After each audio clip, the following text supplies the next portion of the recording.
রাসূল সাল্লাল্লাহু আলাইহি ওয়াসাল্লাম পৃথিবীতে আসার আগের যে বর্বর যুগ ছিল, শিরক, বিদআত, খুন, রাহাজানি, হত্যা, ধর্ষণ, মানুষে মানুষে হানাহানি, মানবতার যে অবিরাম রক্তক্ষরণ হচ্ছিল, এই অসভ্য বর্বর যুগকে ইতিহাসের পাতায় আইয়ামে জাহেলিয়াত বলে অভিহিত করা হয়, নাকি বলেন? তা আমাদের এই 18 বছরকে এটাও একটা বর্বর, একটা জাহেলি যুগ আমরা পার করে এসেছি। 14, 18, 24-এ তিনটা ভোটের বাংলাদেশের জনগণ ভোটাধিকার প্রয়োগ করতে পারেনি। এটা কি গণতন্ত্র হতে পারে? এই কালো যুগে এইভাবে আমাদের ভোটাধিকারকে হত্যা করা হয়েছে। গণতন্ত্রের কথা বলে ওনারা ক্ষমতায় আসলেন, কিন্তু ক্ষমতায় এসে তিনি গণতন্ত্রের কথা সব ভুলে গেলেন। বিচার আমরা পাইনি। এখনো এটিএম আজহারুল ইসলাম জামাত ইসলামের সাবেক ভারপ্রাপ্ত সেক্রেটারি জেনারেলকে মিথ্যা মামলায় ফাঁসির দণ্ড নিয়ে 14টি বছর কারাগারে আটকে রাখা হয়েছে। আমরা এটিএম আজহার ভাইকে আজকে এখান থেকে মুক্তি দাবি করছি। সব অভিযোগ মিথ্যা। কেন আপনি আটকে রাখবেন? বাংলাদেশ নতুন স্বাধীন হয়েছে, ফ্যাসিবাদের পতন হয়েছে, ফলে তাদের আনা মিথ্যা অভিযোগ থেকে তাকে মুক্তির ঘোষণা দিন, তাদেরকে অপরাধ ঘোষণা করুন। সামাজিক গণমাধ্যমে সব তার বক্তব্য আসতেছে, বলে আমি যে কোনো সময় বাংলাদেশে ঢুকে পড়বো। কি শোনেন না? ঢুকে পড়বেন। পরেন, ঢুকে দেখবেন জনগণ কি করে। এত সাহসটা চলে গেলেন কেন? পালিয়ে যায় কারা? 300 এমপির কাউকে খুঁজে পাওয়া যাচ্ছে না। হাসিনা, রেহানা, তুমি কেন চলে গেলে? তুমি যদি নিরপরাধ হয়ে থাকে, এত সাহস থাকে, দেশকে ভালোবাসো, তাহলে দেশেই তুমি থাকতে। পালিয়ে যায় চোর, পালিয়ে যায় ডাকাত, পালিয়ে যায় খুনি, পালিয়ে যায় লুটেরা। তুমি পালিয়ে গিয়ে প্রমাণ করেছো যে তুমি অপরাধী, অপরাধ করেছো।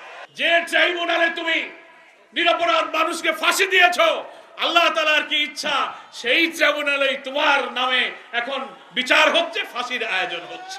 আজকে সেই অস্থিরতা, অরাজকতার মধ্য দিয়ে বাংলাদেশের মানুষ জাতীয় ঐক্যের এই চ্যালেঞ্জ গ্রহণ করেছে যে আমরা নিশ্চয়ই আমাদের নতুন বাংলাদেশ নির্মাণে আমাদের সোনার সন্তানেরা রক্ত দিয়ে, জীবন দিয়ে আমাদেরকে যে ঋণী করে গেছেন, এই রক্তের দায়, রক্তের ঋণ আমাদের শোধ করতে হবে। কি বলেন, ঠিক কিনা?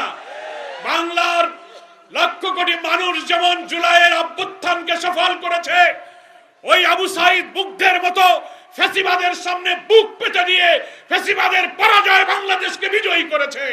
প্রয়োজন হলে এই চ্যালেঞ্জ মোকাবেলায় বাংলাদেশের অসংখ্য আবু সাইদ মুগ্ধরা আবার রক্ত দিয়ে তোমাদেরকে পরাজিত করবে। রাষ্ট্রের পূর্ণ সংস্কার একটি নির্বাচিত সরকার ক্ষমতায় আসলে তার দ্বারাই সম্ভব হবে। তবে আমরা বলেছি, একটা সুষ্ঠু নির্বাচনের জন্য কমপক্ষে রাষ্ট্রের যে সমস্ত অর্গান, যে সমস্ত বিভাগ, ডিপার্টমেন্টকে সংস্কার করা প্রয়োজন, যেমন election commission, police administration, civil administration, judiciary, constitution, এরকম নির্বাচনের সাথে ইনভলভ 5-7টা অর্গানকে সংস্কার করে 6-7 মাসের মধ্যে সংস্কারের কাজ সম্পন্ন করা সম্ভব ইনশাআল্লাহ। তারপরে নির্বাচনের একটি রোডম্যাপ অন্তর্বর্তীকালীন সরকারকে আমরা বলেছি, আপনি রোডম্যাপ ঘোষণা করুন। খুব দীর্ঘ সময় নেওয়া যাবে না, কারণ দীর্ঘ সময় নেওয়া হলে ওই বিজেপি শাসিত সরকার ওখান থেকে নতুন ষড়যন্ত্র করতে পারে। কিছু কিছু লোক পাগল হয়ে গেছে, মানে কাল ভোট হলে ভালো হয়। কি হয়েছে না? কেন? দরকারটা কি রে বাবা? তুমি তো ধৈর্য ধরেছো, আরো কিছুদিন, 15 বছর তুমি যখন ধৈর্য ধরলে, তার একটু ধৈর্য ধরে সেই নির্বাচনটা হোক, যে নির্বাচনে সবাই খুশি হয়। ফলে এত তাড়াহুড়োর মধ্যে আমরা কিন্তু কোনো সৎ উদ্দেশ্য দেখি না, অসৎ উদ্দেশ্যই দেখা যায়। একটু সবর করেন। ভোট হইলে তো যারে জনগণ ভোট দেবে সেই ক্ষমতায় যাবে।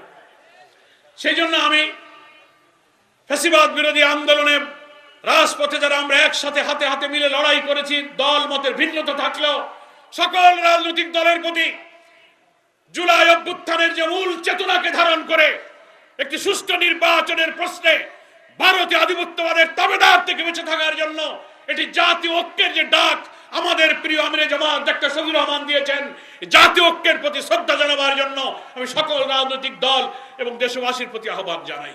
এত রক্ত সাগর পাড়ি দিয়ে আবার যদি সুষ্ঠু নির্বাচন আমরা করতে না পারি, অন্তর্বর্তীকালীন সরকার যদি ব্যর্থ হয়ে যায়, তাহলে এই জাতির ভাগ্যে কিন্তু একটি মহা দুর্যোগ অপেক্ষা করছে। সেই দুর্যোগ নেমে আসলে কোন চাঁদাবাজি, মস্তানি আর রাজপথ গরমে কিন্তু সেই দুর্যোগ থেকে জাতিকে আপনি বাঁচাতে পারবেন না। ধৈর্য ধরতে হবে, অন্তর্বর্তীকালীন সরকারের নির্বাচনী প্রক্রিয়াকে সাহায্য করতে হবে।